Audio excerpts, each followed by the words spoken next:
This is a station for reparation. This is a station for reparation. This is a station for reparation. This is a station for reparation.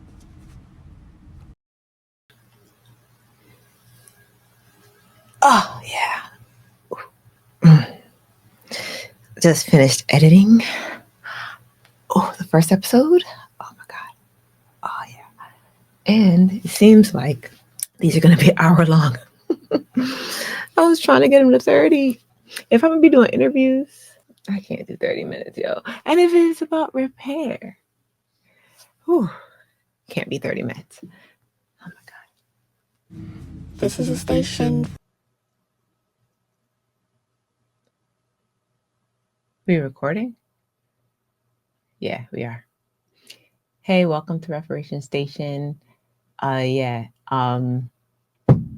recorded something months ago for this episode, and because of the timeline on how Philly Cam, releases the episodes,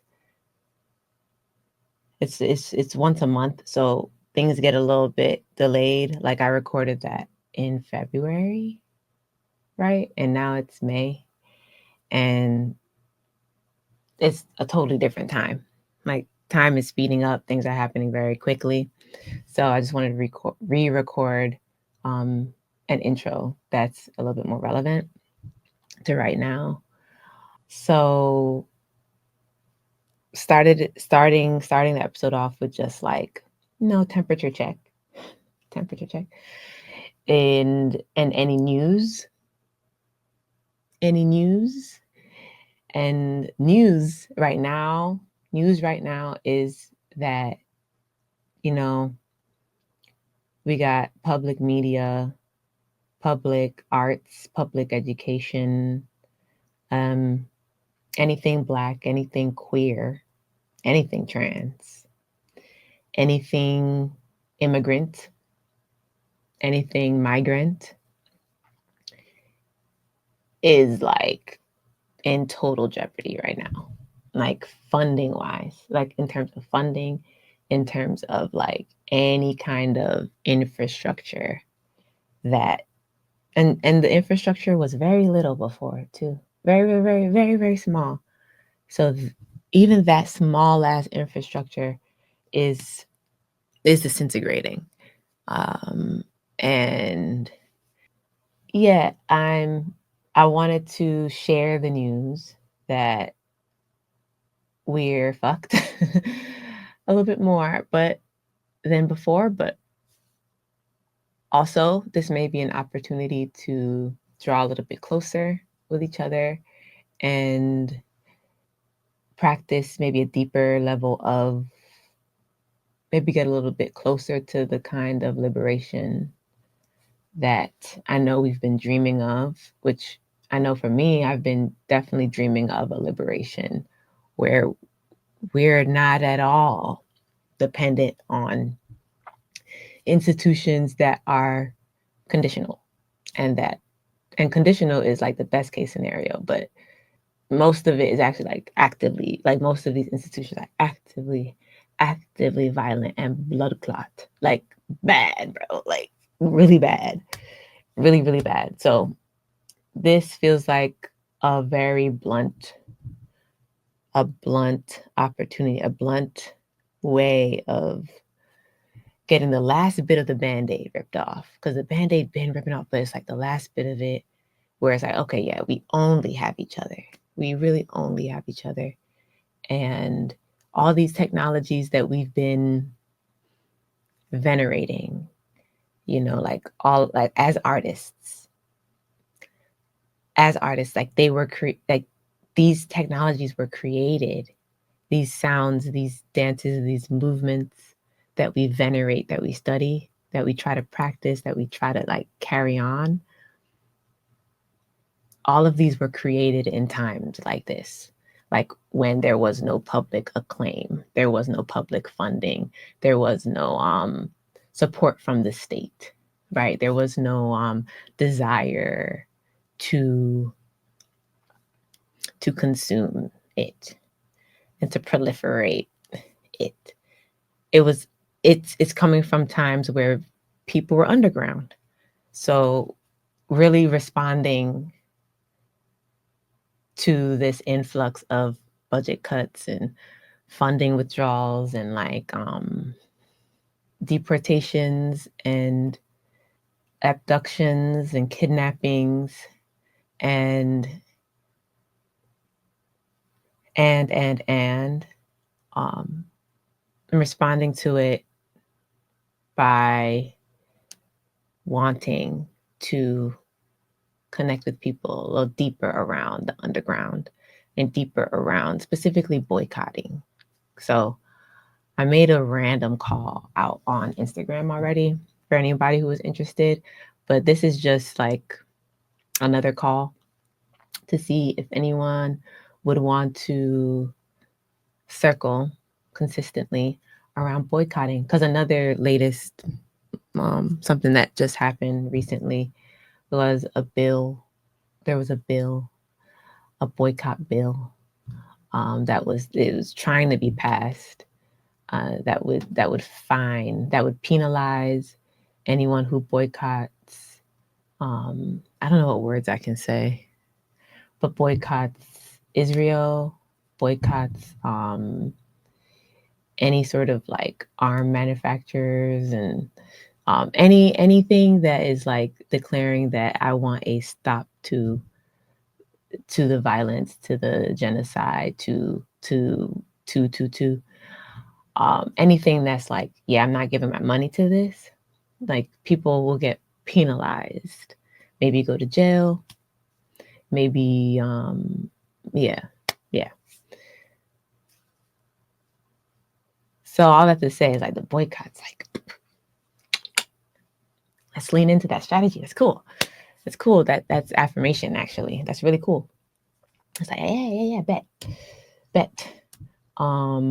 So yeah, if anybody wants to connect, really curious about like forever boycotts, you know, because I'm thinking about the origins of reggae and the origins of hip hop and the origins of public media too, and like public radio, public television, like, and the fact that it it comes from a place of like we are who we got. Like it's very like it's very we are here for each other. We are building these technologies of liberation and and and communication and education and practice. We're building this in real time together with what we have. Like thinking about that, and I'm thinking about also how once so much is cultivated underground with each other, it then becomes ripe for the picking. You know what I mean? And then it turns into the next cycle of it all. Like, because we're all just going in cycles. Like, it's like, yeah, this has happened before. We get it. However many years down the road, it's like we're going to be back in a position where being black is going to be cool again, being queer is going to be cool again, being a marginalized voice is going to be cool again, and it's going to be like thinking about reggae, thinking about hip hop, thinking about all of these underground technologies that were made for a very specific reason and how they get proliferated and taken and like popularized and boosted with money, like money.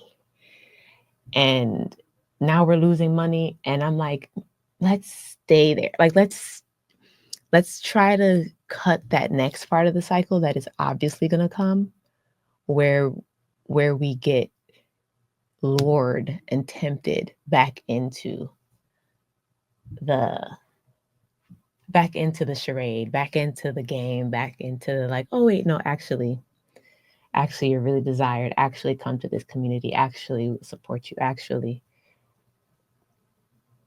When we're fine for a bit, we're fine maybe a little longer, you know? And I'm not trying to say it's fun to be to not have resources, but I do think we tend to be onto something. Like we tend to be onto something, right? When we maybe figure out the next part of it, it's like, come here instead.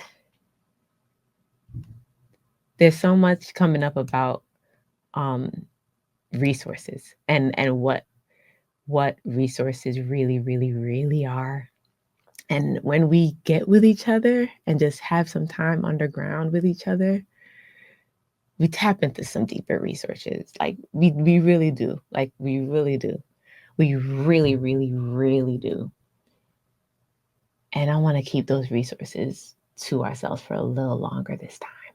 Because that's what we're about to do. Like we know how to do it. Like we're gonna freak this, man. We're gonna freaking flip it. I want it to continue going until all these levels of resources are completely redistributed.